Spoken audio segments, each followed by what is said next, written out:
12,000 years ago, in the hills of the ancient Near East, a group of people who do not farm, do not have writing, and do not live in cities are doing something that makes no sense. They are hauling heavy stones, some of them taller than a man, weighing tons, and raising them into a great ring on a hilltop. It is one of the oldest monuments on Earth, built by hunter-gatherers who supposedly didn't have the organization to build anything. And carved into the stone, archaeologists later find the tools of a feast on a scale these people had no business throwing. Vast troughs cut into rock, big enough to hold the mash of grain and water that, left alone for a few days, does one specific thing. It ferments. It becomes beer.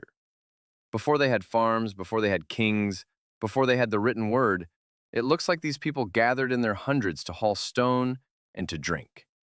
Sit with how backwards that is. Everything you were taught says the order goes first farming, then surplus, then leisure, then temples, then the fancy stuff like ritual feasting and brewing. Yet here's a monument built before farming, by people who were supposedly too busy surviving to organize anything. And it appears to have been a place of enormous feasts, with the residue of fermented grain in the stone. The cart is sitting in front of the horse. The cathedral came before the farm. And that raises a question that has quietly unsettled the study of human history. What if one of the first things that pulled us together, what if part of the reason we stopped wandering and started building at all, was the desire for a drink? This is the story of beer, and the strange, contested, half-buried possibility that the most ordinary drink in the world was one of the engines that built the human world. To feel what beer changed, you have to stand in the world before it mattered, and that world is older than almost everything you think of as human. For more than 100,000 years, our ancestors lived as wanderers. They followed the herds and the seasons, carrying everything they owned, never staying anywhere long enough to plant a seed and wait for it to grow, because waiting was a luxury a wandering band could not afford. Their numbers stayed small. Their tools stayed simple. There were no towns because there was no reason to build one and no way to feed one. For the overwhelming majority of the human story, this was simply life, mobile, hand-to-mouth, and tied to the rhythm of the wild. And there was a second, quieter danger running through all of it: water. Fresh water in the wild is a gamble. A stream looks clean and carries something that empties you out and kills you. A still pond breeds sickness. For most of history, drinking the water around you was one of the most dangerous things a human did every single day, and there was no understanding of why. No germ theory, no notion of the invisible life swarming in a mouthful of pond. People simply learned that some water hurt them and some didn't, and lived and frequently died by the difference. So picture the human animal at the edge of this long age, clever, restless, vulnerable, drinking dangerous water, eating whatever the land gave up, and never once staying still long enough to build a future. Something had to break that pattern. Some reason powerful enough to make a wandering creature put down roots, surrender its freedom, and bet everything on a patch of ground. The textbooks give that reason a simple name. They say it was hunger. They say we settled down to eat. And look closely at the cost of settling, because that is what makes the puzzle so sharp. Farming, in its first centuries, was not a gift. The early farmers worked far harder than the foragers they replaced for a narrower, less reliable diet. Their skeletons are shorter, their teeth worse, their bodies more worn and disease-ridden than the hunter-gatherers who came before. By almost every measure of an individual life, the first farmers were worse off. So the deepest question in all of human history is genuinely strange. Why would free, healthy, well-fed wanderers volunteer for generations of backbreaking labor and worse health to chain themselves to a field? Hunger alone is a weak answer, because foragers were rarely starving. The reason had to be powerful enough to outweigh a real fall in the quality of daily life. Powerful enough to be worth being hungrier, sicker, and more tired for. But hunger had been with us for 100,000 years and never tied us to a field. Something else may have been whispering too, and it may have come out of a forgotten pot of wet grain left in the rain that began, quietly, miraculously, to bubble. Here's how the accident almost certainly happened, again and again, long before anyone understood it. Wild grains grow in great stands across the ancient Near East, and people gathered them long before they farmed them. Grain gets wet. Wet grain, left in a container in the warm air, does something remarkable on its own.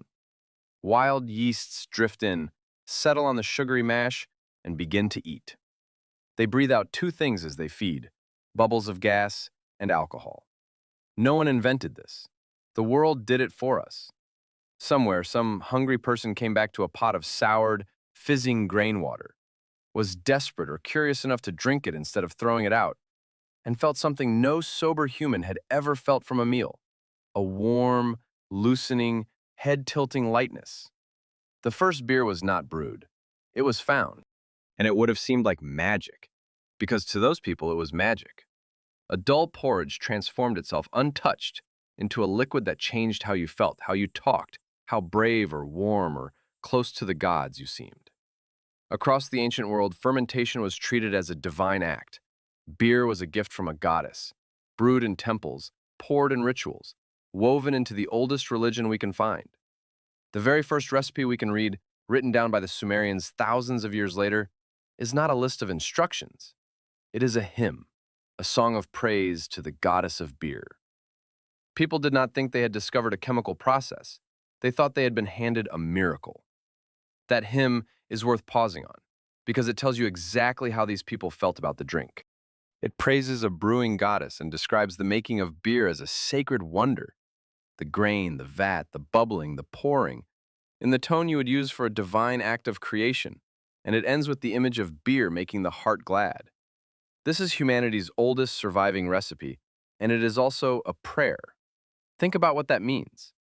When our ancestors first reached for the written word to record how something was made, one of the very first things they chose to immortalize was how to make beer, and they could not separate the instructions from the worship.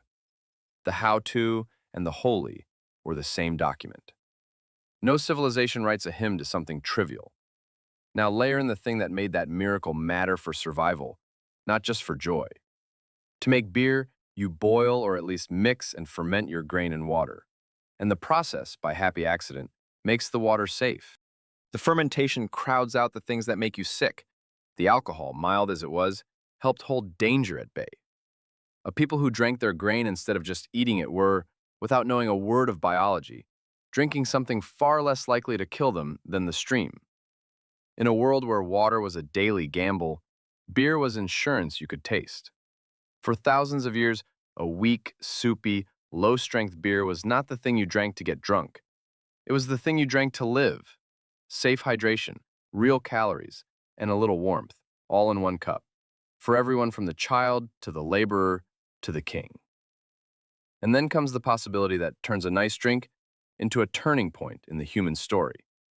If this fizzing, safe, joy-giving, sacred liquid could only be made from grain, and grain in useful amounts could only be guaranteed by growing it, then beer gave wandering people a reason to do the unthinkable, to stop, to clear a field, to plant, to stay in one place for months and guard a crop and wait. Some archaeologists have argued, seriously, that the desire to secure a steady supply of grain for beer, for feasting, for ritual, for the social glue it provided, may have been one of the nudges that pushed humanity toward farming itself. Not bread first, then beer. Perhaps in part beer first, and farming to feed the thirst. That is the hinge. Whether beer pulled the trigger or merely rode along, the same act that gave us beer, the deliberate growing of grain, is the act that ended the old wandering world and began the settled one. On one side of that line, humans roam. On the other, they plant, they wait, they store, they stay. Everything we call civilization is built on the far side of that line, and beer is standing right there at the crossing. Step across the line into the world that grain built, and watch what beer becomes once people are no longer wandering but staying, because now it stops being just a drink and starts being infrastructure. The first thing that appears is the surplus, and the surplus changes everything. Once you farm grain, you can grow more than you eat today and store the rest. And stored grain is stored power. It can be counted, taxed, hoarded, and paid out. And one of the very first things humans did with that stored grain was turn a portion of it into beer to pay each other. In the earliest cities of Mesopotamia, beer was wages. The workers who raised the temples and dug the canals and built the first cities on earth were paid, in part, in a daily ration of beer, a measured allotment of bread and beer that fed them, hydrated them safely, and kept them coming back to the work. The pyramids of Egypt rose the same way. The laborers were sustained on a steady issue of bread and beer, the two faces of the same grain. The first great public works of humanity were, quite literally, powered by it. And to hand out beer as wages, you have to measure it, and to measure it, you have to keep records. This is where the drink reaches into the very root of civilization. Some of the oldest writing ever discovered is not poetry, not law, not the words of a king. It is accounting. And a striking share of those first scratched clay tablets are records of grain and beer. Who is owed how much? Who has paid? How many jars went where? Before humans wrote down their gods or their stories, they wrote down their beer. The need to track this liquid wealth was tangled up with the very invention of the written word. We learned to write, in part, to keep the books on our drink. And once there were laws, beer was written into those too. In the Code of Hammurabi, one of the oldest law codes on earth, there are rules about beer houses and the people, often women, who ran them. Rules against cheating customers on the price, and punishments severe enough to tell you how central these places were to ordinary life. A tavern was not a frivolous thing at the margins of society. It was a fixture worth regulating by royal law, the same way you'd regulate bread or land. The state itself bent down to manage the people's beer, because the people's beer was part of the state. It helps to grasp just how everyday this drink was, because we picture beer as a thing for evenings and celebrations, and that is not what it was. For thousands of years, beer was closer to a staple food than to a vice. Thick, soupy, only mildly alcoholic, full of calories, often drunk through a straw to get past the floating grain. People called it, in effect, liquid bread, and they meant it. It was breakfast. It was the field worker's midday strength. It was what you gave the children because it was safer than the water. A household measured its well-being partly in its beer. This was not a civilization that drank to escape. It was a civilization that drank to function, that ran day to day on a mild, nourishing buzz, the way a later world would run on bread and tea. Now widen the lens, because what beer built was not just walls and ledgers. It was us. Think about what it does to a band of wary humans to sit together and share a fermented drink. The guard drops. The talk loosens. Strangers become a little easier with one another.